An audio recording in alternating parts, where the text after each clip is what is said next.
Hey guys, and welcome back to P31 Podcast.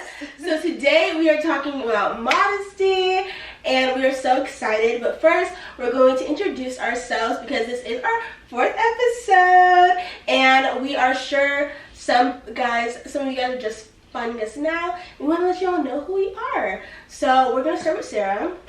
So my name is Sarah Forte Pearly. So I just got married in August. It's almost a year now. It's crazy to even think about. But I am 25 years old, and I am a medical assistant and a child of God. Mm-hmm. I'm Zera, but I go by Zeze, and I am 23, gonna be 24. I guess I'll be 24 when you guys actually see this. Oh my God. Yeah, I'll be 24 by the time you guys actually see this. And of course, I'm a child of God, and I work in marketing. My name is Alex Ray Constable.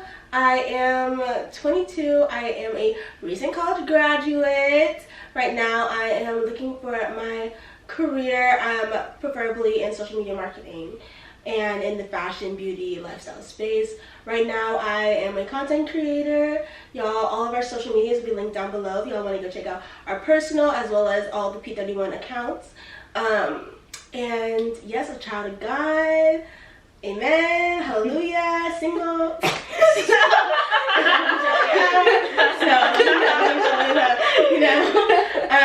Yes. So we're going to get into this podcast about modesty. We're so excited to talk to you guys about it. Disclaimer to start off, modesty is different for everybody.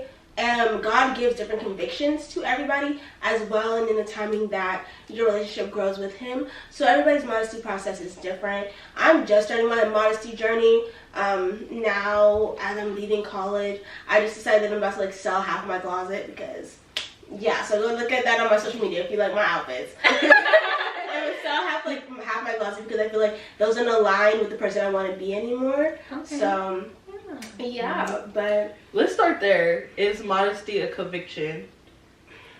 I think for me, yes. Mm-hmm. Definitely to a certain extent. Like if y'all go back and look at my Instagram photos, go back and look at my TikToks from a year ago, even a couple months ago, girl, modesty was not giving. It wasn't giving modesty, babes. And it's not that changes the fact that I love God. Does not change the fact of my relationship with him.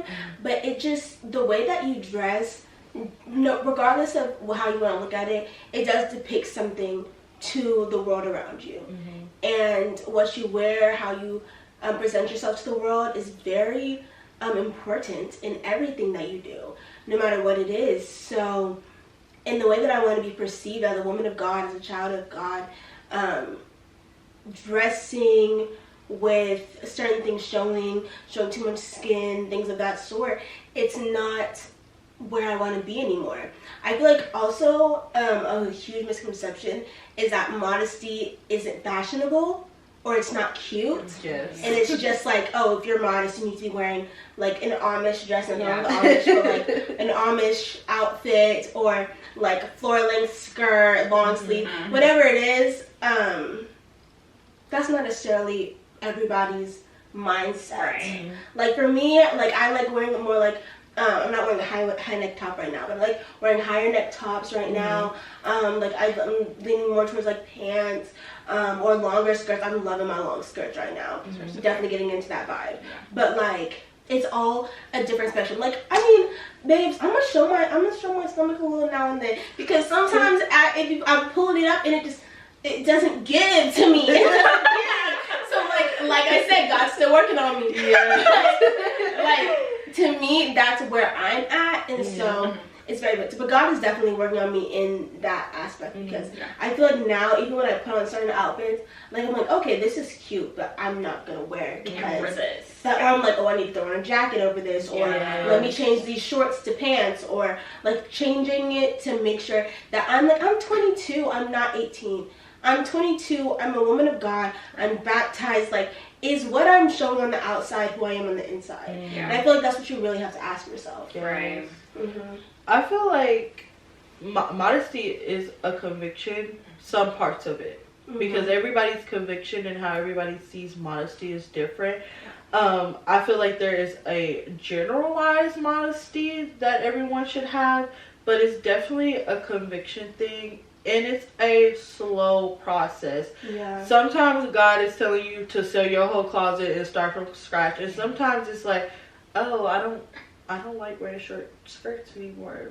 I like a mini skirt now, or my pants don't need to be so tight. I like this fit now. So I feel like it could be a gradual change as well. Saying all that to say, for me during the pandemic is when I really started getting into like my modest girl era. I started like seeing my wardrobe differently. Like I want to look more professional, well polished, you know, just look well put together and not, you know, I don't need a crop top every time I go out. I don't need shorts halfway up my halfway up my booty.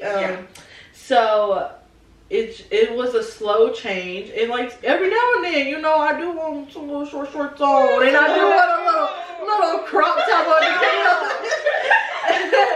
but it's like also not being hard on myself, because I still, like, sometimes depending on the event, I still want to wear that stuff. And during the pandemic, I remember watching this girl, well, she was a woman, and she was talking about how God was like changing her style, or she will say heels are from the devil and makeup is from the devil and that's demonic, and God told me not to flat iron my hair anymore and wrap my hair up, and I was like, whoa. And I was like, God, like, is this demonic? Like, if the stuff that I'm doing, is it demonic? Is it from the devil?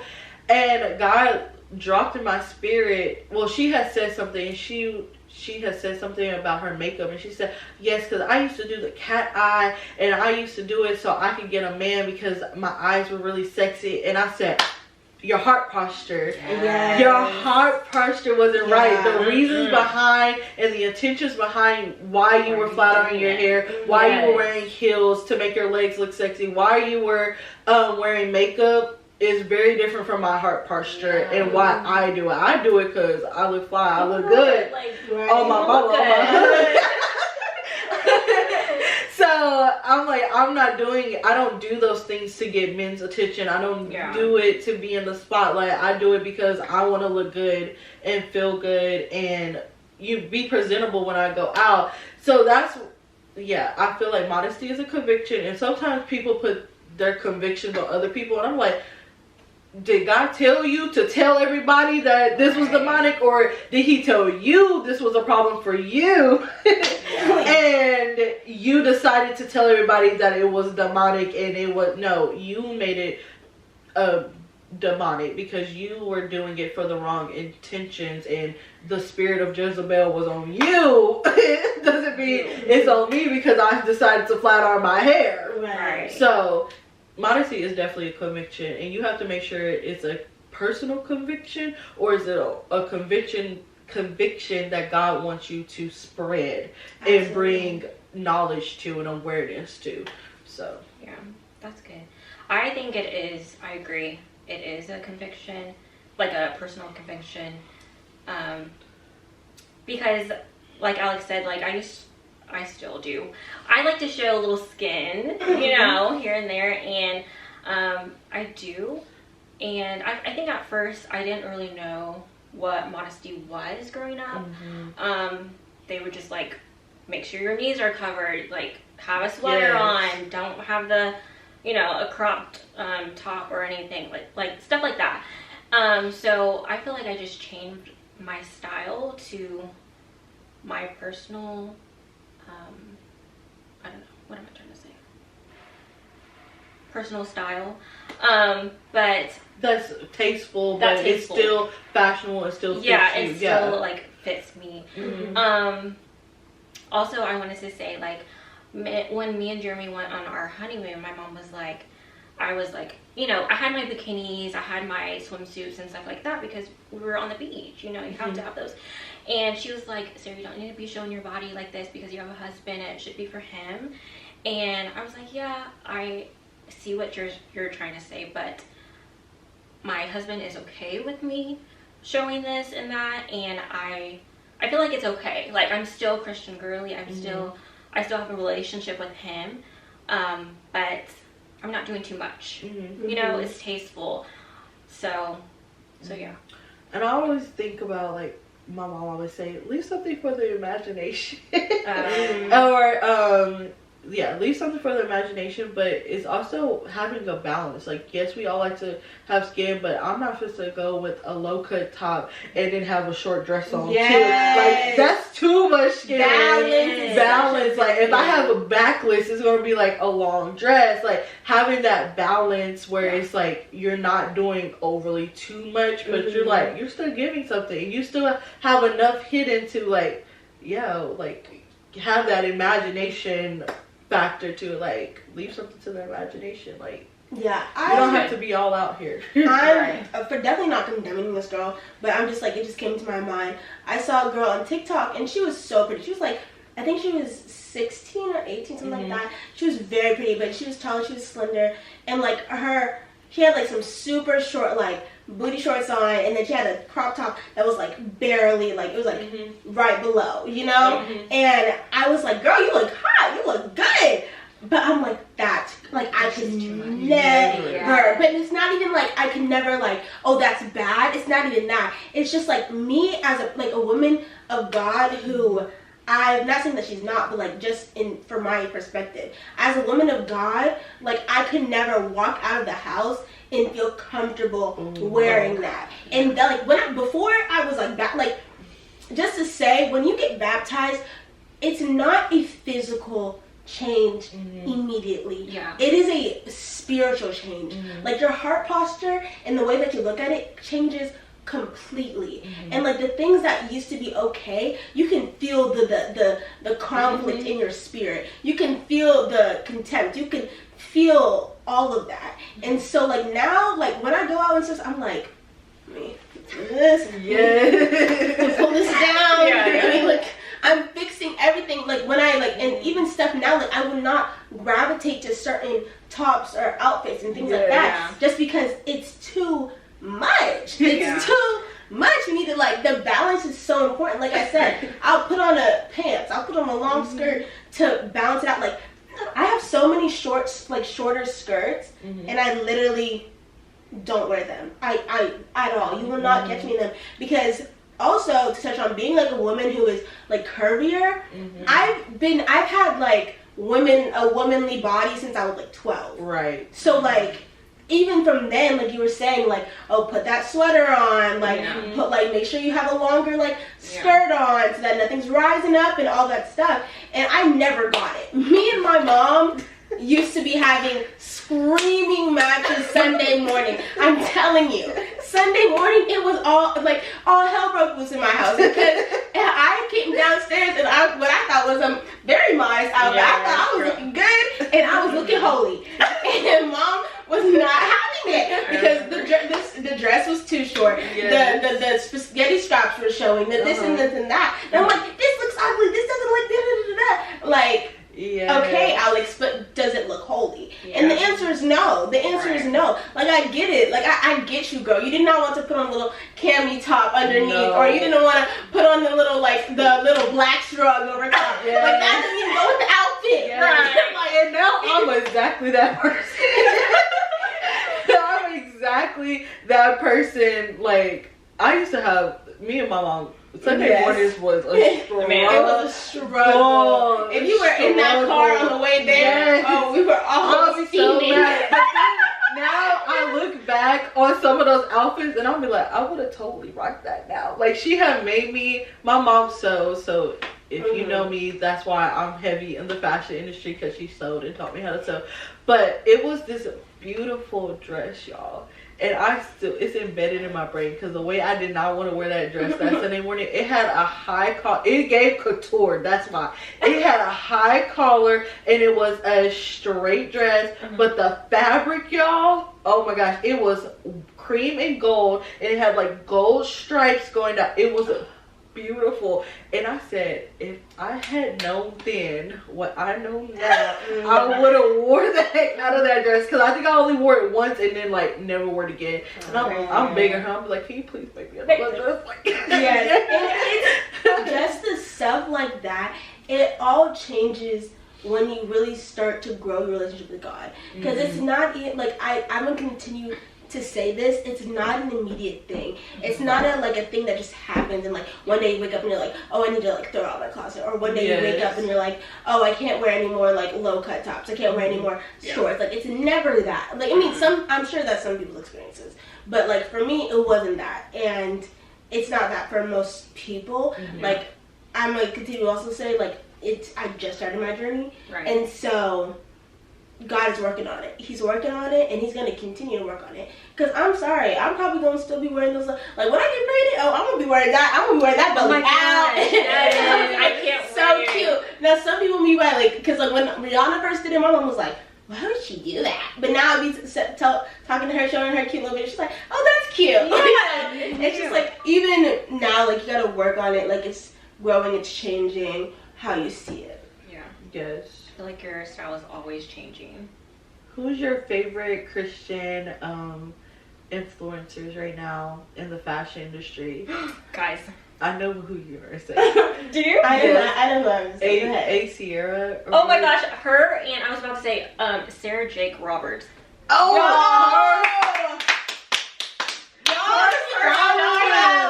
Yes. Wait, who's her stylist name? Like, I forgot. It's Job. I know. But her stylist is Chef's Kiss.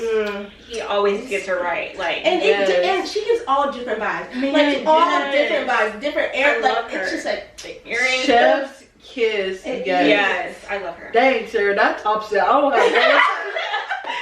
have to beat that. I think somebody that I really like for fashion inspo, but also the good thing about her, I'm gonna say her first and then get into it.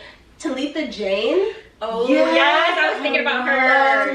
Yes. And she's our age, so it's like super relatable to like everything that she's going through, and she's very candid about her walk with Christ. She's not one of them who's like, oh, everything's perfect and I love God and God is. And she went through a whole big change. Yes, she's currently going through her modesty journey and changing that and finding the balance between fashionable and modest, and like kind of breaking the stereotype that like modesty has to be quote unquote ugly. Like, it can still be cute and fashionable. It just needs to be in a different light.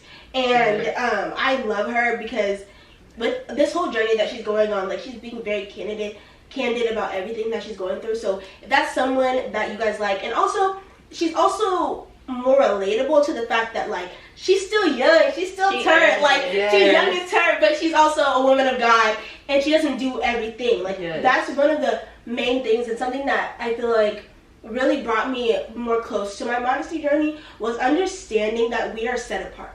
As Christians, we are supposed to be set apart. You can't be like everybody else. You can't be wearing what everybody else is wearing. You can't be doing what everybody else is doing. So like understanding that and wanting to be that, because the further you're away from the world is the closer you are to God. And growing in that, I feel like seeing that mindset is so important. It was very important for me to start my modesty journey. Yes. My influencer is I Am Beauty Curve. I can't remember her actual name. She's also, she does a lot of plus size fashion, but I had just found her. Her actual name is not that.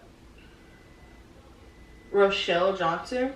I got to meet her when I went to Dallas for the Black Girl Reimagine event. And she was one of the influencers there, and like I love her style, and she does really affordable styles. Like she does. I never knew Walmart had that many kids.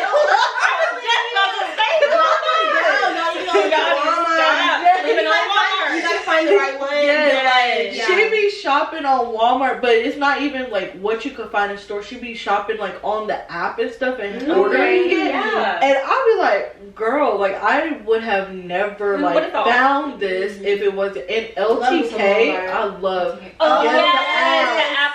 That I'm trying to get into it. Man, I'm trying to get into it too. Yeah, I've never really been like. I'm slowly diving in. Yeah. Yes, but it's good because it links everything right there, and then you can go straight to Amazon. But yes, Rochelle, I love her style. Look, y'all, I got some big feet, so I gotta find people that's my size and that 10, that 9, 10, and 11, range. And so she always has like cute shoes and cute stuff, but I love her style, and most of it's affordable. And she does like some places she shop, I wouldn't think like a curvy girl could shop. Like Anthropology, in my head, that doesn't give curvy girl, what it does. a play, but she could fit it. We were the same size, so I was like, hey. So, is modesty solely based on just clothing? I'll say no, because when I think about it, like I think about like how you talk and like your personality and stuff like that. You have to be modest and those type of things. So it's not all about clothing and how you dress. I would say I agree because you can be in an Amish outfit and still be out here doing everything else. If you're not living a modest life, you can still be out here partying and drinking and throwing it back. Like you can still. It doesn't matter if on how you dress, per se, if you're not living a pure lifestyle. And I feel like modesty comes with purity, like having a pure mindset about things, pure intentions, a pure heart behind the things that you do. So yeah, it's not all about clothing, because you could be covered up. Like let's think about it. In the church, they teach modesty, like your arms need to be covered up, and your dress need to be down to your ankles, and you need to have pantyhose and stockings on, and and those be the girls that be pregnant at 15. So I'm just like, at 15, or like having kids out of wedlock. So it's just really your heart posture and what you want to do. Another thing on modesty, me and the church I be asking questions, because I feel like they always come for the girls. Like, you need to have your arms covered up. If a man has a problem with my arms and my legs being out, he needs to be on the altar, not me. Right.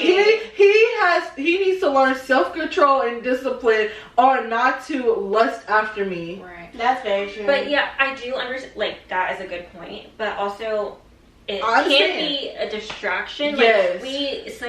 Like, we used to sing on the praise team and worship team, so we had to dress modestly. Yes. And in that instance, I understand, because we're on stage, and if you got a short dress, it's shorter. It's shorter being on a pedestal like that, because everybody's sitting lower. Like, I understand. Yeah. But like, if it's 105 degrees outside, I am not wearing no long sleeves. Floor length long Because a man can't control himself. Yeah.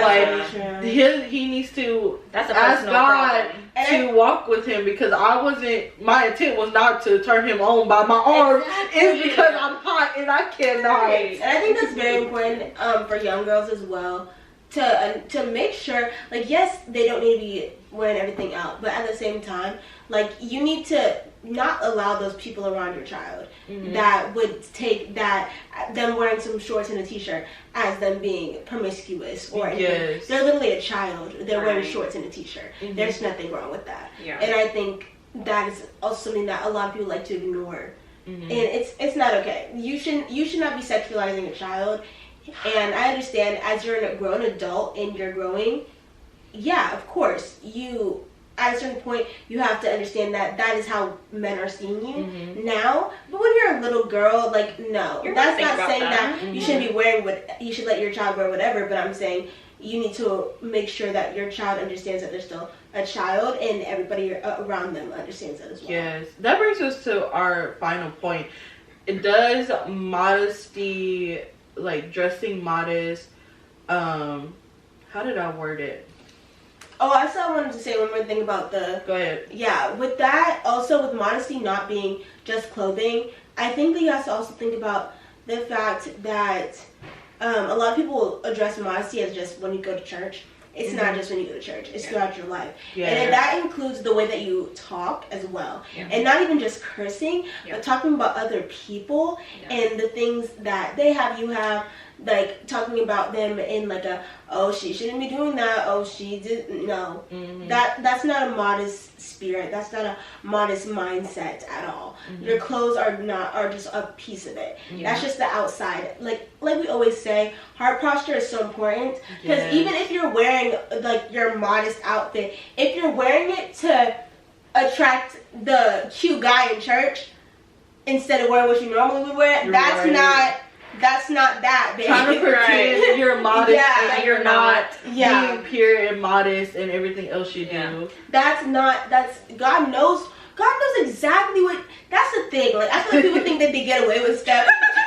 It's because everybody else doesn't know. You know, God sees you at all times. He knows exactly what you're thinking. He knows exactly where your heart is sitting. Yeah. And like, that's the thing. And I think, like, when she was saying that she used to do the cat eye for men, I'm like, that is also one thing. That's also something I struggled with a lot going into a modesty journey, because people be like, oh, you should cover up this, you cover up that. And I'm like, but I'm not doing it because of this, and that. I'm doing it because I think it looks cute. Like, it's not, like, I mean, it looks better with the outfit if I would have, you know what I mean? But also, it's just that while that may not be your intent, that is how people are seeing it. And I think also watching that. I mean, I never do things for everybody else's gaze. Like I said, getting the furthest away from the world is what is your goal, should be your goal as a Christian, and getting closer to God.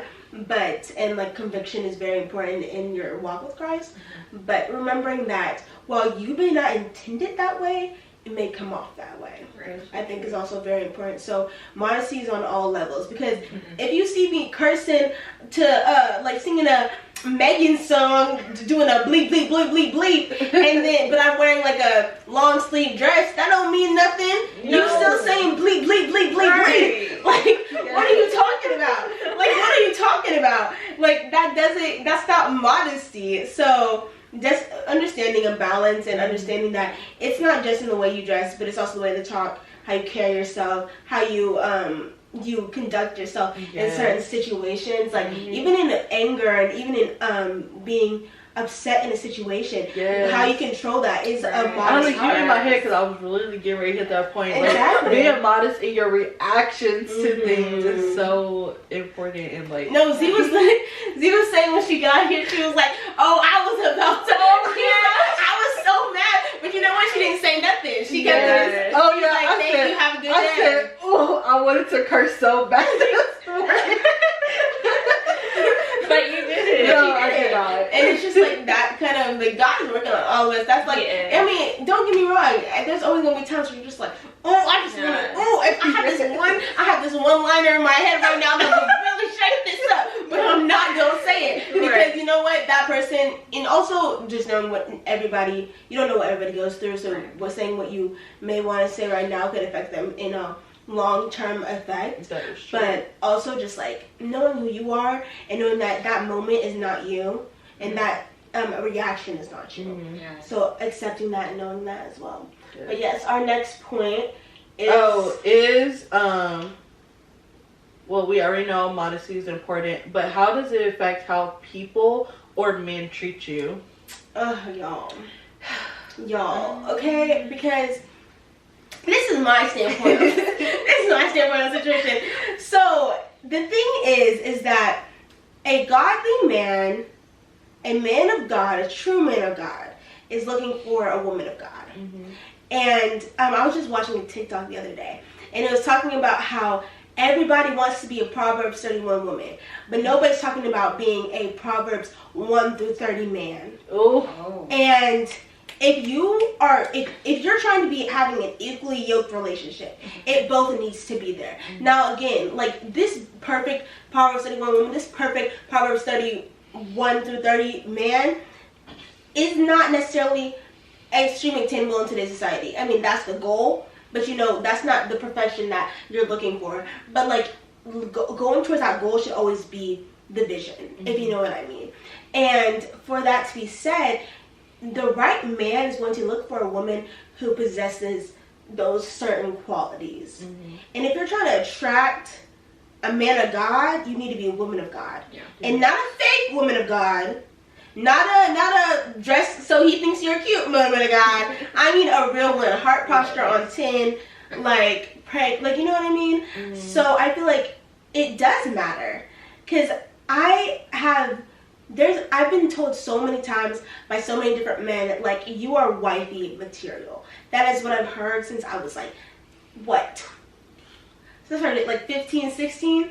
And so, like, people will literally not date me because they're like, oh, your wife. Like, you're wifey material. I'm not ready for that right now. They don't want to live up to that standard of being like, that man that you need. They don't want to commit. They don't want to commit to that. They don't want to commit to being better than what they are right now. Yeah. And, or don't want to be. Yeah. And so, I've literally, like, so many guys have been like, oh, I'm not going to date you because of this. Like, and it's so crazy. But that just lets you know that you're carrying yourself in a way that is showing that you are not for these little boys who want to play in your face. Yes. You're not for these, like, a lot of times, like, my guy friends have told me that the reason why I don't get approached outside is because I don't look like I'm approachable. And not in a, oh, you look mean type of way, but it's like, you don't look like you're someone to be played with. Yeah. And that is shown in your action. I love being that way. I love being that way. I love it. Because that also shows you that the men that do come up to you they have a different energy than any other guy, because they actually have the guts to say, okay, this woman looks like she's unapproachable, or this woman looks like she doesn't play. Okay, let's see. Like, let's go find out. Or like, I like a woman who don't play. Let's you know what I mean? So if that is his mindset, that like really allows you to separate the weak from the strong. And so wearing certain things allows you to attract that type of energy and that type of person, and allows you to be seen in that view. Because personally, I love it. I love to be known as somebody who doesn't look like they do any of that stuff, or doesn't look like they're meant to be played with and stuff like that, because that protects my heart. And I know my mama, she stayed praying against any type of man come and talk to me, and that's so thankful. And I pray against it too, because I'm like, I don't want to be in a situation like, heartbreak is not necessary to find your person. It's not. And I'd rather stay far away from that so I don't have to heal from that in the best way possible.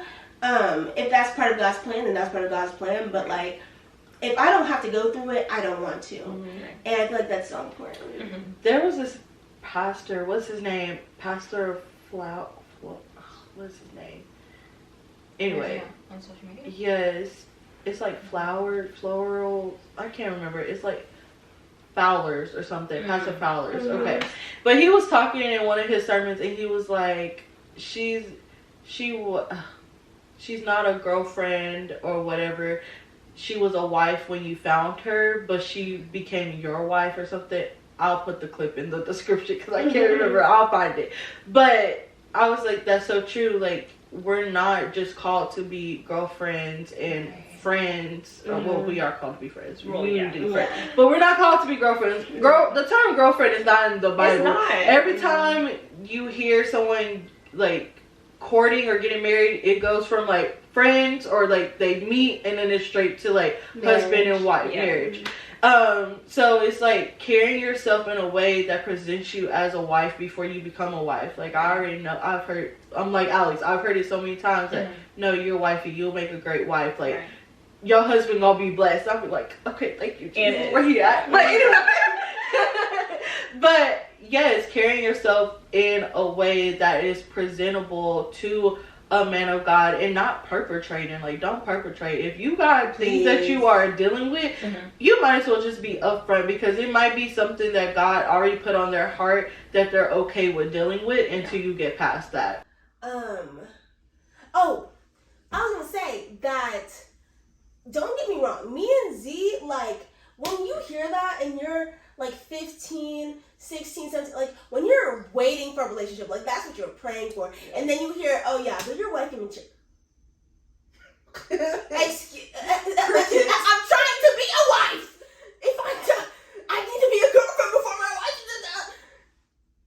It's really frustrating. I'm not even gonna lie. But at a certain point, when you pray to God enough about it, babes, Like I have, he allows you to see the difference in the type of things that he's saving you from by setting you apart from that. Yes. And it's so, I'm so thankful for it because I see my friends going through these relationships and these times where it just, it's ravishing, like ravishing, is that right? Ravishing, like her mental, her physical, like it just doesn't make sense. And we all have that friend who you're like, girl, just leave him. Girl, just leave them alone. Like, I don't get it. And they just won't. And I'm just like, I'm glad I'm not in that position. Right. And I love them. I do. And everybody's walk with Christ is different. And everybody's journey in life is different. So sometimes you have to go through that to get to the next stage. But as of right now, that's not something I've had experienced, and I hope it's not. And I'm thankful for that. Because it's really God setting you apart and allowing you to be protected from these little men that want to play with you. Because they know. And also, I'm sorry, just a side note, men, like for all my girlies out there, men know who you are in their life by the third date. And that's a fact. Like every man that I've seen and talked to about this agrees with this, and not just my friends, but like people like across the world. Men agree that like by at least a third date, they know who you are in their life. Like they know if like you're just a friend, you're just here for now. Like I'm gonna hang out with you one more time and then we're over. They know if like this could be a relationship. They know. So don't let a man ever lead you on to the point that it's so up in the air that you have no idea where you're at. Because he knows. He just doesn't want to tell you. Or he just doesn't want whatever y'all have going on to end until he wants to end it. So know your worth, know where you're at. Don't let a man lead you on because that's just unnecessary. Also pray to God about it because when you pray that, Lord, please take him out if he's not for me. God knows that prayer real well. He answered that real fast. Real fast. With the quickness. Okay. He's like, oh, okay, here we go. And also just talk to God about how you want to be led within your modesty journey, within your journey. As we said, modesty is not just clothing. So your modesty journey overall, ask how he wants to lead you. Remember that conviction is a personal thing and not an everybody thing. Like, yes, the Bible tells you not to do certain things and in certain ways. But at the end of the day, like, your relationship with God is your relationship with God. And he's going to tell you exactly what you need to do. When you ask for it and you pray for it and you pray for clarity. He's going to tell you exactly what you need to do and lead you exactly where you're supposed to go. So. That's it. Yeah, that's it. So, thank you for watching Peak and Wine Podcast episode 4. We love y'all so much, and we will see you next week. Bye, y'all. Bye.